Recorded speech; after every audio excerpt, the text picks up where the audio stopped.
हिंदी बोलता जमतंय का? तुला जमते का बोलायला? तुला जमते का बोलायला? तुला मी काय सांगितलं की नाही जमत तर मराठी बोलू शकता. एवढे 2 शब्द बोलले मी. 2 शब्द बोलले मी. गाड्याला लावू नको मला इथे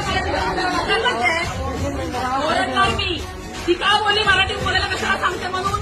मराठी बोला मी आणणार तिला. कळलं का? ओरडणार मी. तू काय ती का बोलली मला? तू कधी का बोलली मराठी बोलायला का सांगते? मराठी बोलावी लागेल काय? बाहेर जायचं का? तुमच्या घरचं हॉस्पिटल नाहीये बाहेर जायला सांगायला. आम्ही बाहेरच राहणार आहे. आपली ड्युटी नीट करा. तिच्याशी मी बोलते ना तिला बोलायची गरज काय होती म्हणे? तुम्ही नंतर बोलू शकले असते की नाही? मी तिला एवढं बोलली हिंदी समज नाही तर मराठी बोला एवढं